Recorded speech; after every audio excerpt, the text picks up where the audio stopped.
आजकल हमने मार्केट में देखा है कि जितने भी स्मार्टफोन्स आते हैं उनमें अलग अलग डिस्प्ले मिलते हैं, एलसीडी, ओलेड, एमोलेड। आखिर ये डिस्प्ले है क्या? और साथ में आप हमेशा ही कंफ्यूज हो जाते हैं कि कौन से डिस्प्ले वाला स्मार्टफोन हमें खरीदना चाहिए और कौन सा डिस्प्ले आपके लिए बेहतर होगा। तो मेरा नाम है मोहिनी और आज मैं आपको इस वीडियो में बहुत ही आसान शब्दों में समझाऊंगी कि एलसीडी, ओलेड और एमोलेड में क्या फ़र्क है और आपके लिए कौन सा डिस्प्ले ज़्यादा बेहतर हो सकता है।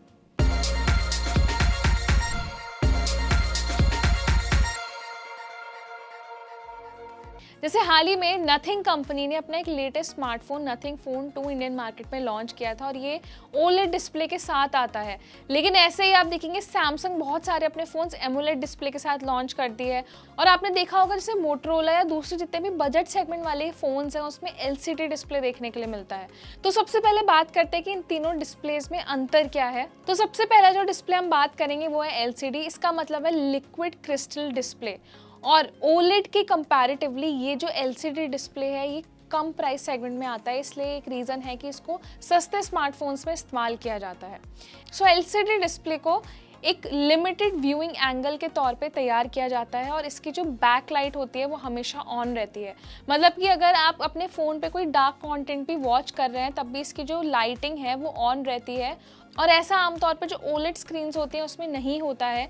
तो एलसीडी डिस्प्ले की वजह से ये होता है कि जितने भी कम बजट वाले फ़ोन हैं उसमें आपको लिमिटेड बैटरी बैकअप मिलता है और ये जो डिस्प्ले होता है ये ज़्यादा बैटरी बैकअप कंज्यूम करता है, यानी कि जो बैटरी यूसेज है वो ज़्यादा होता है कंपैरेटिवली दूसरे डिस्प्लेस के। तो वही ओलेड डिस्प्ले की बात करेंगे तो उसकी फुल फॉर्म होती है ऑर्गेनिक लाइट एमिटिंग डायोड और ये एलसीडी के मुकाबले थोड़ा सा ज़्यादा बेहतर होता है, थोड़ा महंगा भी होता है। इसमें बेहतर कंट्रास्ट मिलता है, ज़्यादा वाइब्रेंट लाइट होती है। साथ में जब आप डीप ब्लैक पे यानी कि अगर आप डार्क वेब पर अपना फ़ोन चला रहे हैं तो उसमें अलग अलग कलर्स आपको देखने के लिए मिलते हैं और जो लाइटिंग है उसका इस्तेमाल भी ये कम करता है। साथ में ये फ़ोन को बहुत लाइट वेट भी बनाता है क्योंकि इसका जो वेट है वो कंपैरेटिवली एलसीडी की काफ़ी कम होता है और ये ज़्यादा फ्लेक्सिबल डिस्प्ले माना जाता है।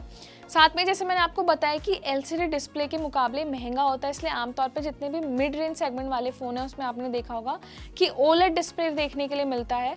और एक और ख़ास बात यही है कि ये बैटरी सेविंग होता है, यानी कि फ़ोन की बैटरी कम से कम इस्तेमाल करता है और ये आपके आइज़ के लिए भी बहुत बेटर रहता है। तो ऐसे में ओलेड और एलसीडी का जो बेसिक डिफरेंस था वो मैंने आपको बताया। इसके बाद जो तीसरा और प्रीमियम डिस्प्ले आता है वो है एमोलेड डिस्प्ले और ये आपने सुना होगा क्योंकि आजकल ये बहुत कॉमन हो गया और बहुत सारी कंपनियां आप अपने जो लेटेस्ट स्मार्टफोन लॉन्च करी है उसमें आपको एमोलेड डिस्प्ले देखने के लिए मिलता है और इसकी फॉर्म होती है active matrix organic light emitting diode.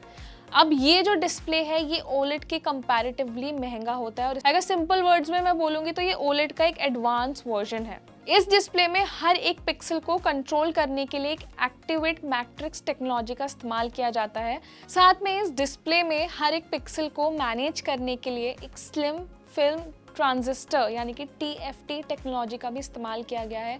तो इन सब फैक्टर्स से जो एमोलेड डिस्प्ले है इसका जो व्यूइंग एक्सपीरियंस है वो यूज़र के लिए बहुत अच्छा होता है और ख़ास तौर पे ये आँखों के लिए बहुत पर्टिकुलरली बेटर होता है, बहुत आराम देता है, लाइटिंग को अच्छे से मैनेज करता है, साथ में बैटरी कंजप्शन को कम करता है और इसमें सबसे बड़ी खासियत यही होती है कि ये बहुत पास सेविंग होता है, यानी कि कम से कम आपकी बैटरी का यूसेज करके ज़्यादा बेटर व्यूइंग एक्सपीरियंस देता है। कलर्स बहुत अच्छे आते हैं और ओलेड और एलसीडी के कंपैरेटिवली एमोलेड बहुत अच्छा डिस्प्ले है, इसलिए इसको अब ज़्यादातर महंगे स्मार्टफोन्स में लॉन्च किया जाता था। लेकिन अब कंपनियां मिड रेंज सेगमेंट में भी अपना एक एमोलेड डिस्प्ले ऑफर कर रहे हैं। या पहले जो बहुत फ़ोन्स आते थे उनमें एलसीडी मिलता था, तो एलसीडी को रिप्लेस करके अब नए वेरिएंट्स जो है उनको एमोलेड डिस्प्ले के साथ ही लॉन्च किया जा रहा है। और एमोलेड डिस्प्ले आपकी आइज़ के साथ साथ आपका जो यूज़र एक्सपीरियंस है उसको भी बहुत अच्छा बनाते हैं। तो ये है वो तीनों डिस्प्लेज जो आज के टाइम में सबसे ज़्यादा कॉमन है और ये बहुत सारी कंपनियां इनके साथ एक्सपेरिमेंट करती हैं, नए तरीके के डिस्प्ले निकालती हैं। लेकिन जो आमतौर पे हम सुनते हैं कि और इन तीनों के बीच में एक बहुत ही माइन्यूट सा डिफरेंस है जो मैंने अभी आपको बताया था। तो ऐसे में अगर आप भी इन तीनों डिस्प्ले को लेकर कन्फ्यूज़ थे, आप समझ नहीं पाते थे कि कौन सा फ़ोन आपके लिए बेटर हो सकता है, तो इस वीडियो की हेल्प लेके आप ये समझ सकते हैं। और साथ में अगर आप कोई अच्छा स्मार्टफोन खरीदने जा रहे हैं तो ये मेक श्योर करें कि उसमें एमोलेड डिस्प्ले का इस्तेमाल किया गया है।